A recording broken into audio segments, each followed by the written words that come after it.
എല്ലാ പ്രിയപ്പെട്ട പ്രേക്ഷകർക്കും ആകാശഗംഗയുടെ പുതിയൊരു വീഡിയോയിലേക്ക് സ്വാഗതം. 2026 ജൂലൈ മാസം വരികയാണ്. ഈ മാസം നവഗ്രഹങ്ങളുടെ സഞ്ചാരപഥത്തിൽ വലിയ മാറ്റങ്ങളൊക്കെയാണ് സംഭവിക്കുന്നത്. ഈ ഗ്രഹമാറ്റങ്ങൾ ധനുരാശിക്കാരായ മൂലം, പൂരാടം, ഉത്രാടത്തിൻ്റെ ആദ്യത്തെ കാൽഭാഗം വരുന്ന ആളുകളുടെ ജീവിതത്തിലേക്ക് എങ്ങനെയുള്ള സ്വാധീനമാണ് ചെലുത്താൻ പോകുന്നത് എന്നാണ് നമ്മൾ ഇന്ന് ഈ വീഡിയോയിലൂടെ പങ്കുവയ്ക്കുന്നത്. തൊഴിൽ, ബിസിനസ്, സാമ്പത്തികം, കുടുംബജീവിതം, പ്രണയം, വിദ്യാഭ്യാസം, ആരോഗ്യം എന്നിങ്ങനെ നിങ്ങളുടെ ജീവിതത്തിലെ എല്ലാ മേഖലകളെയും സ്പർശിച്ചുകൊണ്ടുള്ള കൃത്യമായ ഒരു വിശകലനമാണ് ഈ വീഡിയോ. ഒപ്പം ഈ മാസത്തെ ദോഷഫലങ്ങൾ അകറ്റാനുള്ള ലളിതമായ പരിഹാരങ്ങളും നമ്മൾ ചർച്ച ചെയ്യുന്നുണ്ട്. അതുകൊണ്ട് വീഡിയോ ഒട്ടും സ്കിപ്പ് ചെയ്യാതെ മുഴുവനായി കാണുക. ആദ്യമായാണ് നിങ്ങൾ ആകാശഗംഗ കാണുന്നതെങ്കിൽ ചാനൽ സബ്സ്ക്രൈബ് ചെയ്യാനും ബെല്ലൈക്കൺ ക്ലിക്ക് ചെയ്യാനും മറക്കരുത്. ആദ്യമായി ഈ മാസത്തെ ഗ്രഹനില എങ്ങനെയെന്ന് നോക്കാം. കാരണം ഗ്രഹങ്ങളുടെ മാറ്റങ്ങളാണ് നിങ്ങളുടെ ഫലങ്ങളെ നിർണ്ണയിക്കുന്നത്. സൂര്യൻ ജൂലൈ 16 വരെ മിഥുനൻ രാശിയിലും നിങ്ങളുടെ 7-ാം ഭാവത്തിൽ, തുടർന്ന് കർക്കിടകൻ രാശിയിലേക്കും 8-ാം ഭാവത്തിലേക്കും രാശി മാറുന്നുണ്ട്. ചൊവ്വ മാസം മുഴുവൻ ഇടവൻ രാശിയിൽ 6-ാം ഭാവത്തിൽ തുടരുകയാണ്.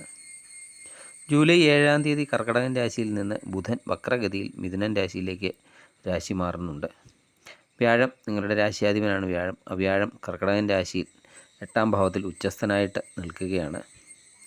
ചിങ്ങൻ രാശിയിൽ ശുക്രൻ 9-ാം ഭാവത്ത് ഭാഗ്യസ്ഥാനത്താണ് നിൽക്കുന്നത്. ശനി 4-ാം ഭാവത്ത് കണ്ടകശനിയായിട്ട് തുടരുകയാണ്. രാഹു കുംഭത്തിലും കേതു ചിങ്ങത്തിലും നിലകൊള്ളുന്നു.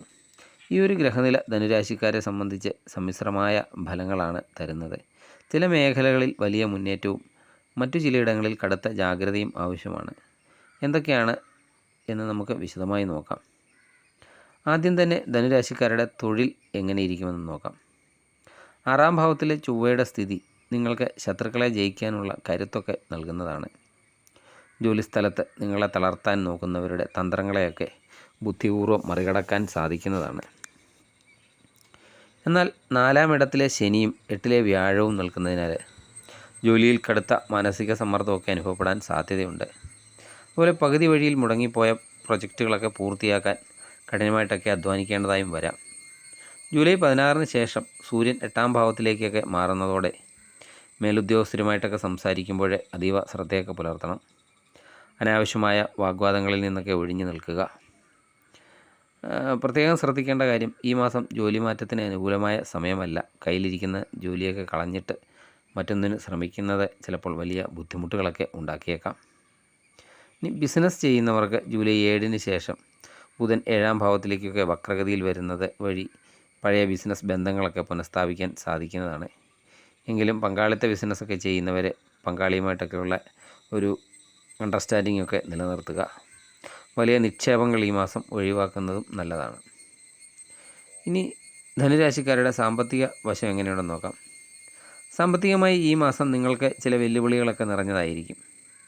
രാശിയാധിപനായ വ്യാഴം 8-ാം ഭാവത്തിലൊക്കെ നിൽക്കുന്നതിനാൽ പ്രതീക്ഷിക്കാത്ത ചില ചിലവുകളൊക്കെ വന്നു ചേരാം. പ്രത്യേകിച്ച് വീടുമായി ബന്ധപ്പെട്ടോ വാഹന അറ്റകുറ്റപ്പണികൾക്കോ വേണ്ടി വലിയൊരു തുകയൊക്കെ ചിലവാക്കാൻ സാധ്യതയുണ്ട്. എന്നാൽ 9-ാം ഭാവത്തിലെ ശുക്രൻ്റെ സ്ഥിതി നിങ്ങൾക്ക് ഭാഗ്യത്തിലൂടെയുള്ള ചില ധനലാഭങ്ങളും തരുന്നതാണ്. പൂർവിക സ്വത്തുക്കളിൽ നിന്നോ അല്ലെങ്കിൽ മുൻപ് നിങ്ങൾ ചെയ്ത നിക്ഷേപങ്ങളിൽ നിന്നോ ഒക്കെയുള്ള ലാഭം ഈ മാസം ലഭിക്കാനും സാധ്യതയുണ്ട്. ലോട്ടറി, ഷെയർ മാർക്കറ്റ് തുടങ്ങിയ കാര്യങ്ങളിലൊക്കെ പണം മുടക്കുമ്പോൾ വളരെ ശ്രദ്ധിക്കേണ്ടതാണ്. ആർക്കെങ്കിലും ജാമ്യം നിൽക്കാനോ വലിയ തുക കടം കൊടുക്കാനോ ഒക്കെ ഈ മാസം ശ്രമിക്കരുത്. കൊടുക്കുന്ന പണമൊക്കെ തിരികെ കിട്ടാൻ ബുദ്ധിമുട്ടായിരിക്കും. കൃത്യമായ ഒരു ബഡ്ജറ്റൊക്കെ ഉണ്ടാക്കി മുന്നോട്ട് പോയാൽ സാമ്പത്തിക പ്രതിസന്ധികളൊക്കെ ഒഴിവാക്കാനും സാധിക്കുന്നതാണ്. ഇനി നമുക്ക് ധനുരാശിക്കാരുടെ കുടുംബജീവിതത്തിലേക്ക് വരാം. 4-ാം ഭാവത്തിലെ ശനിയുടെ സ്ഥിതിയൊക്കെ കാരണം കുടുംബത്തിൽ ചെറിയ രീതിയിലുള്ള അശാന്തികൾക്കൊക്കെ സാധ്യതയുണ്ട്. അമ്മയുടെ ആരോഗ്യത്തിൻ്റെ കാര്യത്തിലും പ്രത്യേകം ശ്രദ്ധ വേണം. കുടുംബാംഗങ്ങൾ തമ്മിൽ ചെറിയ കാര്യങ്ങൾക്ക് പോലും അഭിപ്രായ വ്യത്യാസങ്ങൾ ഉണ്ടാകാൻ സാധ്യതയുണ്ട്.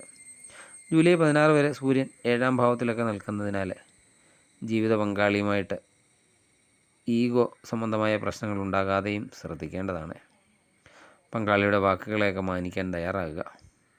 ബുധൻ്റെ വക്രഗതി ആശയവിനിമയത്തിലൊക്കെ ചില പിഴവുകളൊക്കെ വരുത്താം. നിങ്ങൾ ഉദ്ദേശിക്കുന്ന കാര്യമായിരിക്കില്ല മറ്റുള്ളവർ മനസ്സിലാക്കുന്നത്. അതിനാൽ സംസാരിക്കുമ്പോൾ വാക്കുകളൊക്കെ സൂക്ഷിച്ച് ഉപയോഗിക്കുക. മാസാവസാനത്തോടെ കുടുംബത്തിലെ പ്രശ്നങ്ങളൊക്കെ ഒതുങ്ങി ശാന്തതയും കൈവരുന്നതാണ്. ഇനി പ്രണയിക്കുന്നവർക്ക് ഈ മാസം എങ്ങനെയുണ്ടെന്ന് നോക്കാം. ധനുരാശിക്കാർക്ക് സമ്മിശ്ര ഫലങ്ങളാണ് പ്രണയിക്കുന്നവർക്ക് ലഭിക്കുന്നത്. ശുക്രൻ 9ാം ഭാവത്തിലൊക്കെ നിൽക്കുന്നത് പ്രണയബന്ധങ്ങളിൽ അനുകൂലമായ അന്തരീക്ഷം തരുമെങ്കിലും 7ാം ഭാവത്തിൽ ബുധൻ വക്രഗതിയിലൊക്കെ നിൽക്കുന്നത് ചെറിയ തെറ്റിദ്ധാരണകൾക്കൊക്കെ കാരണമാകാം. പങ്കാളിയുടെ പഴയ കാര്യങ്ങളൊക്കെ പറഞ്ഞ് തർക്കങ്ങളിലൊന്നും ഏർപ്പെടരുത്. പരസ്പരം വിശ്വസിക്കുക. വിവാഹ കാര്യങ്ങളിലൊക്കെ തീരുമാനമെടുക്കാനൊക്കെ ആഗ്രഹിക്കുന്നവർക്ക് മാസത്തിൻ്റെ പകുതിക്ക് ശേഷം നല്ല വാർത്തകളൊക്കെ പ്രതീക്ഷിക്കാവുന്നതാണ്. സിംഗിളായിട്ടൊക്കെ ഉള്ളവർക്ക് പുതിയ ചില സൗഹൃദങ്ങളൊക്കെ ഉടലെടുക്കുമെങ്കിലും അത് പ്രണയത്തിലേക്ക് വഴിമാറാൻ അല്പം കൂടി സമയമൊക്കെ എടുക്കുന്നതുമാണ്. ഇനി വിദ്യാർത്ഥികളുടെ കാര്യം നോക്കാം. വിദ്യാർത്ഥികൾക്ക് ഈ മാസം കഠിനാധ്വാനം അനിവാര്യമായ ഒരു മാസമാണ്. രാശിയുടെ അധിപൻ 8ൽ നിൽക്കുന്നതും ശനിയുടെ 4ാം ഭാവത്തിലെ സ്ഥിതിയും പഠനത്തിലൊക്കെ ശ്രദ്ധ കേന്ദ്രീകരിക്കുന്നതിന് ചെറിയ തടസ്സങ്ങളൊക്കെ ഉണ്ടാകാം. മനസ്സിൽ അനാവശ്യ ചിന്തകളും അലസതയും ഒക്കെ വരാനും സാധ്യതയുണ്ട്. എന്നാൽ രാഹു 3ാം ഭാവത്തിൽ നിൽക്കുന്നത് നിങ്ങൾക്ക് മത്സര പരീക്ഷകളിലൊക്കെ വിജയിക്കാനുള്ള ഒരു ആത്മവിശ്വാസമൊക്കെ നൽകുന്നതാണ്. ഉപരിപഠനത്തിനൊക്കെ ശ്രമിക്കുന്നവർക്ക് വിദേശത്തോ മറ്റ് സംസ്ഥാനങ്ങളിലോ ഒക്കെ പോയി പഠിക്കാൻ ആഗ്രഹിക്കുന്നവർക്ക് നല്ല അവസരങ്ങളൊക്കെ വന്നു ചേരുന്നതുമാണ്. സോഷ്യൽ മീഡിയയുടെയും മൊബൈൽ ഫോണിൻ്റെയൊക്കെ ഉപയോഗമൊക്കെ കുറച്ച് പഠനത്തിലൊക്കെ കൂടുതൽ ശ്രദ്ധ കേന്ദ്രീകരിക്കാൻ വിദ്യാർത്ഥികൾ പ്രത്യേകം ശ്രദ്ധിക്കേണ്ടതാണ്. ഇനി ആരോഗ്യം എങ്ങനെയുണ്ടെന്ന് നോക്കാം. ആരോഗ്യത്തിൻ്റെ കാര്യത്തിൽ ധനുരാശിക്കാർ ഈ മാസം ഒട്ടും വിട്ടുവീഴ്ച ചെയ്യരുത്. വ്യാഴം 8ാം ഭാവത്തിലും സൂര്യൻ മാസത്തിൻ്റെ പകുതിക്ക് ശേഷം 8ലുമൊക്കെ വരുന്നത് കൊണ്ട് ഉദര സംബന്ധമായ അസുഖങ്ങൾ, കരൾ സംബന്ധമായ ബുദ്ധിമുട്ടുകൾ എന്നിവയൊക്കെ ഉള്ളവർ കൃത്യമായ പരിശോധനകളൊക്കെ നടത്തേണ്ടതാണ്. യാത്രകളിലൊക്കെ അതീവ ശ്രദ്ധ വേണം. പ്രത്യേകിച്ച് രാത്രികാല യാത്രകൾ പരമാവധി ഒഴിവാക്കേണ്ടതാണ്. 4ലെ ശനി മാനസികമായ ഉത്കണ്ഠയും ഉറക്കക്കുറവും ഒക്കെ തന്നേക്കാം. ദിവസവും കുറച്ച് സമയം ധ്യാനത്തിനോ അല്ലെങ്കിൽ യോഗയ്ക്കോ ഒക്കെ വേണ്ടി മാറ്റി വെക്കുന്നത് മനസ്സിന് ശാന്തിയൊക്കെ നൽകുന്നതാണ്. ഭക്ഷണകാര്യങ്ങളിലൊക്കെ നല്ല അച്ചടക്കവും പാലിക്കേണ്ടതാണ്. ഇനി ഈ മാസത്തെ ദോഷങ്ങളുടെ കാഠിന്യമൊക്കെ കുറയ്ക്കാനും പോസിറ്റീവ് ഊർജ്ജം നിറയ്ക്കാനും ധനുരാശിക്കാർ ചെയ്യേണ്ട ലളിതമായ പരിഹാരങ്ങൾ എന്തൊക്കെയാണെന്ന് നോക്കാം. വ്യാഴാഴ്ചകളിൽ വിഷ്ണു ക്ഷേത്രത്തിൽ പോയി ഭഗവാന് വെണ്ണയോ മഞ്ഞപ്പൂക്കളോ ഒക്കെ സമർപ്പിച്ച് പ്രാർത്ഥിക്കുന്നത് രാശിയാധിപനായ വ്യാഴത്തിൻ്റെ ദോഷങ്ങൾ കുറയ്ക്കും. വിഷ്ണു സഹസ്രനാമം ജപിക്കുന്നത് വളരെയധികം ഉത്തമമാണ്. ജപിക്കാൻ സാധിക്കാത്തവരാണെങ്കിൽ അത് കേൾക്കുകയെങ്കിലും ചെയ്യുക. ശനിയാഴ്ചകളിൽ ശാസ്താക്ഷേത്ര ദർശനം, കണ്ടകശനിയുടെയൊക്കെ ദോഷം മാറാൻ ശനിയാഴ്ചകളിൽ അയ്യപ്പന് നീരാഞ്ജനം വഴിപാട്, എള്ളുതിരി വഴിപാടൊക്കെ നടത്തുന്നത് നല്ലതാണ്. സൂര്യൻ 8ാം ഭാവത്തിലേക്ക് മാറുന്നതിനാൽ ഞായറാഴ്ചകളിൽ സൂര്യഭഗവാനെ വണങ്ങി പ്രാർത്ഥിക്കുന്നതും നല്ലതാണ്. സാധുക്കളായ ആളുകൾക്കോ വിദ്യാർത്ഥികൾക്കോ ഒക്കെ എന്തെങ്കിലും പുസ്തകങ്ങളോ വസ്ത്രങ്ങളോ ഒക്കെ ദാനം ചെയ്യുന്നതും വലിയ പുണ്യമാണ്. ധനുരാശിക്കാരെ സംബന്ധിച്ച് ജൂലൈ മാസം കുറച്ചധികം ക്ഷമയും പ്രാർത്ഥനയും ഒക്കെ ആവശ്യപ്പെടുന്ന ഒന്നാണ്. എങ്കിലും നിങ്ങളുടെ കഠിനാധ്വാനവും പോസിറ്റീവ് ചിന്താഗതിയും കൊണ്ട് നിങ്ങൾക്ക് ഈ മാസത്തെ മികച്ചതാകാൻ സാധിക്കുന്നതാണ്. എല്ലാവർക്കും ഈ മാസം ശുഭകരമായിരിക്കട്ടെ എന്ന് പ്രാർത്ഥിക്കുന്നു. ഈ വീഡിയോ നിങ്ങൾക്ക് ഉപകാരപ്രദമായെങ്കിൽ തീർച്ചയായും ലൈക്ക് ചെയ്യുക. നിങ്ങളുടെ സുഹൃത്തുക്കളിലേക്കും ബന്ധുക്കളിലേക്കും ഷെയർ ചെയ്യുക. മറ്റൊരു വീഡിയോയുമായി വീണ്ടും കാണാം. നന്ദി, നമസ്കാരം.